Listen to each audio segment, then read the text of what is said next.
ओम शांति। सभी प्यार से बोलेंगे जय माता दी। कहते हैं जब जब इस सृष्टि पर असुरों का साम्राज्य बढ़ता है तब तब शिव से शक्तियाँ प्रकट होती हैं और वो शक्तियाँ असुरों का संहार करती हैं। कहा गया है नवरात्रि, जब उन शक्तियों को रचने के लिए जब इस सारी सृष्टि पर अंधकार, अज्ञानता का अंधकार छा जाता है, हर एक मनुष्य आत्मा अज्ञान अंधकार में डूब जाती है। चारों तरफ दुखाचार, पापाचार, भ्रष्टाचार इस सृष्टि पर बढ़ जाता है।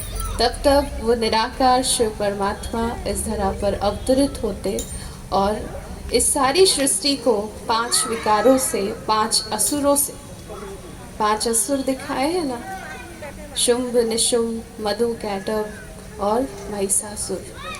तो जब सारी सृष्टि इन 5 विकारों के, 5 असुरों के जंजाल में फंस जाती है, तब वो निराकार शिव परमात्मा आकर शक्तियों को प्रकट करते हैं और उन शक्तियों से एक विशेष कर्तव्य कराते हैं इस सृष्टि को पावन करने का। तो वो 5 असुर जो हैं वो कौन हैं, ये हम जानते हैं। शुंभ निशुंभ जो क्रोध है, जो लोभ है, वो क्रोध और लोभ का स्वरूप है। मधु कैटभ जो काम है, जो मोह है, वो उसका प्रतीक है। और महिषासुर अभिमान का प्रतीक है। तो जब ये 5 असुर हर किसी के अंदर प्रविष्ट हो जाते हैं और मनुष्य उसके अनुसार कर्म करने लगता है, तब परमात्मा शक्तियों को जागृत करते हैं। तो वास्तव में वो शक्तियाँ कौन हैं, वो शक्तियाँ कहाँ हैं? वो शक्तियाँ अष्ट शक्तियों का गायन है। तो वास्तव में वो अष्ट शक्तियाँ वो हमारे अंदर हैं।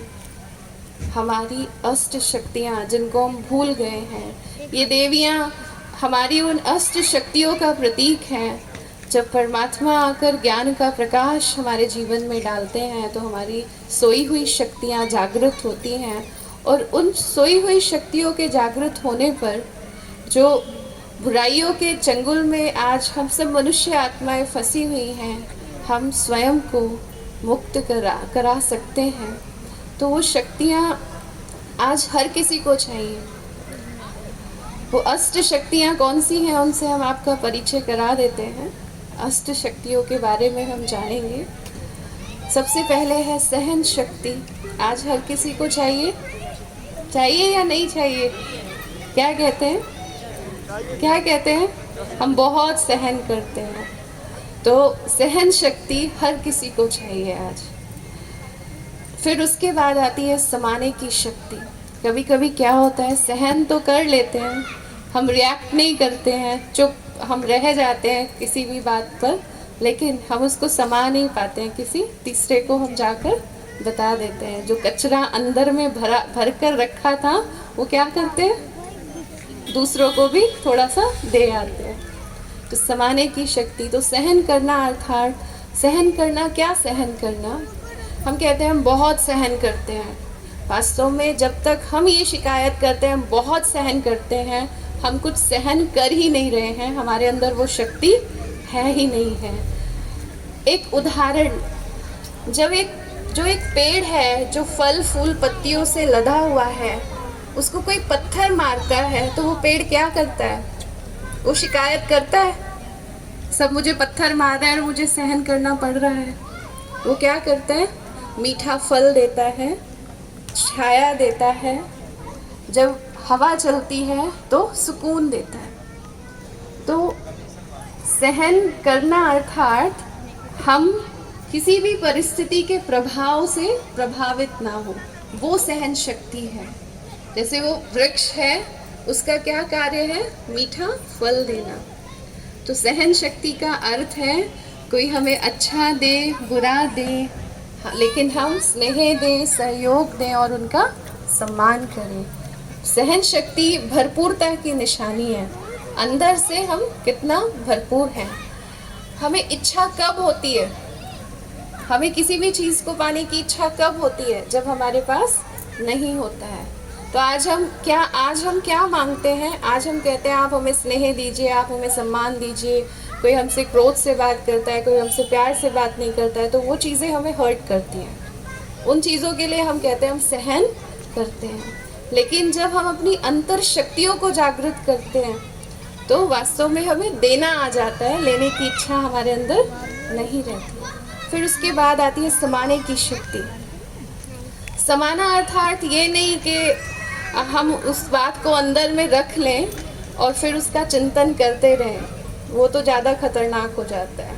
समाना अर्थात सागर की तरह, जैसे सागर होता है, नदियों का पानी सागर में आता है, सागर वापस नहीं भेजता उस पानी को, लेकिन अपने में समा लेता है। लेकिन साथ में नदी के साथ जो कीचड़, जो गंदगी आती है, तो वो उसको क्या करता है, अपनी लहरों से उसको किनारे कर देता है। और उसका नाम क्या है सागर का? रत्नागर। उसके अंदर रत्न पाए जाते हैं। तो हम अपने मन को रत्नागर बनाएं, श्रेष्ठ चिंतन के आधार से, सुचिंतन के आधार से रत्नागर बनाएं। जो व्यर्थ आता है उसको किनारे कर दें और अंदर में श्रेष्ठ चिंतन, पॉजिटिव थॉट्स वो हम लेकर आएँ, शुभ भावना हम सभी के प्रति लेकर आएँ। उसके बाद तीसरी शक्ति आती है परखने की शक्ति, और साथ में चलती है निर्णय करने की शक्ति। आज इस शक्ति की भी बहुत ज़रूरत है संसार में। परिस्थितियाँ आती हैं लेकिन हम परख नहीं पाते, तो हम सही निर्णय भी नहीं ले पाते हैं। फिर हम बाद में पछताते हैं, काश हम ऐसे नहीं करते, पहले सोच लिया होता तो ऐसे नहीं होता। करने के बाद फिर पश्चाताप होता है। तो ये दो शक्तियाँ भी आती हैं। फिर उसके बाद आता है सामना करने की शक्ति। कैसी भी परिस्थिति जीवन में आए तो धैर्यवत होकर हर परिस्थिति का हम सामना करें। वास्तव में परिस्थितियाँ कुछ नहीं हैं, परिस्थितियाँ सिर्फ जो ये जीवन है, ये एक क्लासरूम है, ये एक एग्जामिनेशन हॉल है, और उसमें आया हुआ एक क्वेश्चन पेपर है परिस्थितियाँ। लेकिन हम उनको देखकर घबरा जाते हैं, हम कहते हैं अभी कैसे होगा। तो उन परिस्थितियों को देखकर हमें घबराना नहीं है, अपने अंदर वो शक्ति भी हमें लेकर आनी है सामना करने की। आज मनुष्य इस शक्ति को यूज़ नहीं कर पाता है। परिस्थिति आती है और हम उन परिस्थितियों में हताश हो जाते हैं, निराश हो जाते हैं, और कभी कभी कुछ ऐसे कदम उठा लेते हैं जिसके बाद बहुत पश्चाताप होता है। तो सामना करने की भी शक्ति आती है। उसके बाद है सहयोग की शक्ति। सहयोग देना भी अपने आप में एक शक्ति होती है। कहते हैं सर्व के सहयोग से सुखमय संसार। ये संसार सुखमय कैसे बन सकता है? सभी के सहयोग से। तो सहयोग देना भी एक शक्ति है। लेकिन कभी कभी हम सोचते हैं हम उनको मदद क्यों करें, हम उनके पास क्यों जाएं, उनकी मुश्किल में सहायता हम क्यों करें। तो वास्तव में हम क्यों नहीं कर पा रहे हैं? क्योंकि हमारे पास वो शक्ति नहीं है। अगर है तो हम उसको यूज़ ज़रूर करेंगे। फिर उसके बाद आती है विस्तार को संकीर्ण करने की शक्ति, बड़े को छोटा करने की शक्ति। आज हम क्या करते हैं, कोई हमें कोई बात बताता है या कोई हमें कुछ ऐसा बोलता है, कोई हमें दो शब्द बोलता है, क्रोध के वश होकर या अभिमान के वश होकर या किसी भी कारण से हमें कोई दो शब्द बोलता है, लेकिन हम सोच कर क्या करते हैं? अनुभवी हैं सभी, हम उसको बहुत बड़ा कर देते हैं। लेकिन उससे नुकसान किसका होता है? कहने वाले का या सोचने वाले का? किसका नुकसान होता है? स्ट्रेस किसको होता है? सरदर्द किसको होता है? काम करने को मन किसका नहीं करता है? जो सोच रहा है, जो उसको बहुत बड़ा कर रहा है। तो कारण क्या है? हमारे अंदर वो फुल स्टॉप लगाने की, बीती को बिंदी लगाने की वो पावर नहीं है। फिर लास्ट शक्ति है समेटने की शक्ति। समेटना, जैसे जब कोई मेहमान होता है, किसी के घर जाता है, तो वो कभी भी अपना जो बैगेज होता है उसको अनपैक नहीं करता, मतलब उनके वार्डरोब में नहीं अपना सारा कुछ सामान सेट कर देता है। उसको क्या अंदर में है? मैं मेहमान हूँ और मुझे जाना है, आज जाना है या कल जाना है, कुछ दिन बाद जाना है, लेकिन यहाँ क्या है, मुझे जाना है।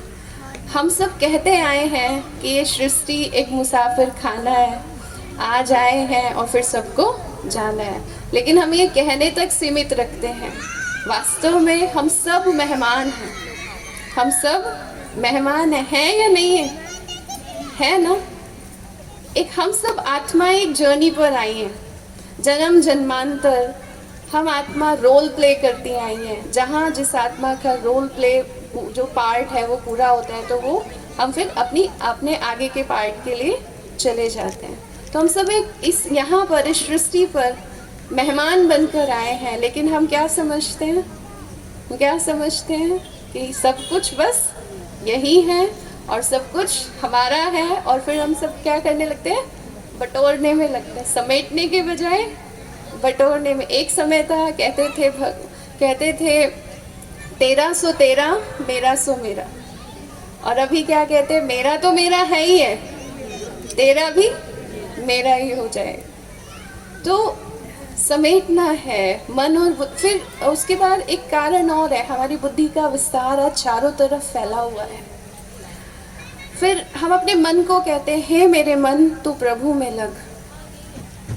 एक स्थान पर हम बैठ जाते हैं, साधना करते हैं, तन को तो हम साध लेते हैं, लेकिन क्या हम अपने मन को साध पाते हैं? क्या हमारा मन लगता है?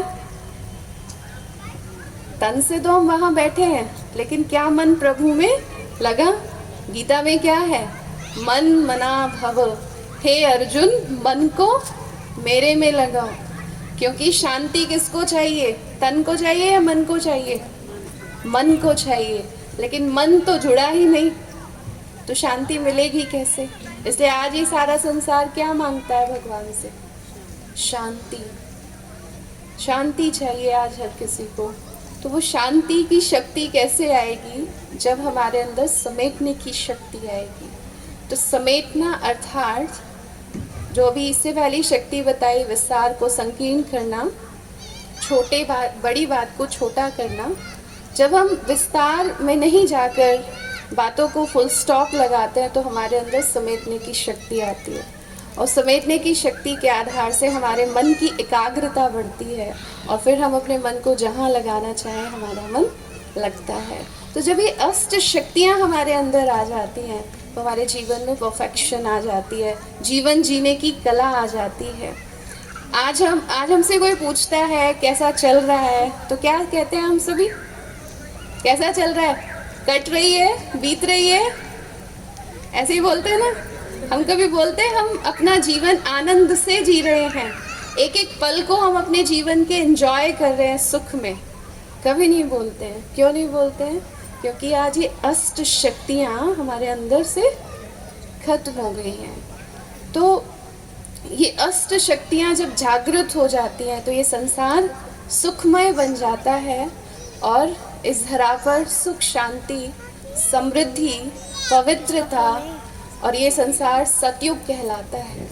आज ये संसार क्या बन गया? क्या कहते हैं इस युग को? कलयुग। और कलयुग में भी कौन सा समय चल रहा है? थोड़ा सा, या कलयुग बच्चा है या थोड़ा सा बच्चा है? कलयुग बच्चा है या थोड़ा सा बच्चा है? सभी बताइए। हाँ जी, बहुत बचा हुआ है। अच्छा, अभी बहुत बचा हुआ है। जब ऐसी हालत है, अगर बड़ा होगा तो क्या हाल होगा? तो कलयुग बच्चा नहीं है, थोड़ा सा बचा है। गीता के अंदर भगवान ने जब वायदा कहा था कि जब जब इस सृष्टि पर धर्म की ग्लानि होगी तब तब मैं अधर्म का नाश कर सद्धर्म की स्थापना करने आऊँगा, तो भगवान से पूछा था वो अधर्म का समय कैसा होगा? तो उसमें बताया था कि जब कलयुग का अंत होगा, जब अधर्म इस संसार में होगा, धर्म की ग्लानि होगी, तो उसकी निशानी होगी 4 कुओं का पानी एक कुएं में समा जाएगा, लेकिन एक कुएं का पानी 4 कुओं में नहीं समा पाएगा। तो कोई स्थूल कुओं की बात नहीं है। एक माता पिता 4 बच्चों को अपने में समा लेते हैं, उनको जन्म देते हैं, पढ़ाते हैं, लिखाते हैं, उनको बड़ा करते हैं, पालना देकर सेटल करते हैं, लेकिन वो 4 बच्चे एक माँ बाप को अपने में नहीं समा पाते। तो कौन सा समय चल रहा है? कलयुग का अंत चल रहा है। जो निशानी हमारे शास्त्रों में बताई हैं, वो निशानियां, अगर ऐसा नहीं होता तो इतने ओल्ड एज होम नहीं खुलते आज। फिर कहा जब गाय विष्ठा खाएगी, तो आज क्या हो रहा है? आज क्या हो रहा है? गाय विष्ठा खा रही है। कहाँ हिंदू धर्म के अंदर गौ माता हम बोलते हैं, कहते हैं कि गौ माता के अंदर 33 करोड़ देवी देवताएं वास करते हैं, लेकिन आज वही गौ माता विष्ठा खा रही है। तो ये कुछ निशानियां हैं जो कलयुग के अंत की निशानियां बताई हैं। तो वास्तव में कलयुग अभी बच्चा नहीं है, थोड़ा सा बचा हुआ है। महाभारी महाविनाश सामने खड़ा है और परमपिता परमात्मा आकर अपनी शक्तियों के द्वारा इस संसार से असुरों का संहार करा रहे हैं। जो हम सब के अंदर जो असुर बैठे हुए हैं उनको खत्म कर रहे हैं, और जिसके आधार से ये सृष्टि पुनः सतयुग बनने वाली है, राम राज्य आने वाला है, नई दुनिया आने वाली है। तो अभी हम देखेंगे कैसे शक्तियों की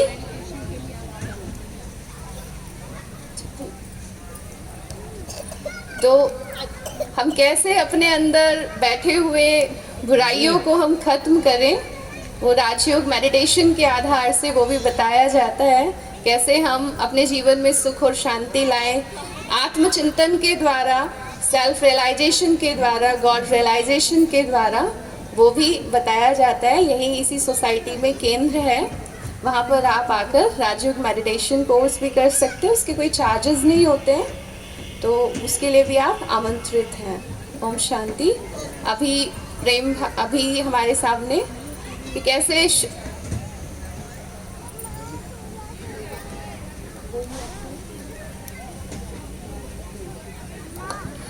अभी आपके सामने कि कैसे शक्तियों की विजय होती है बुराइयों पर, वो भी आपके सामने प्रस्तुत करेंगे। ओम शांति।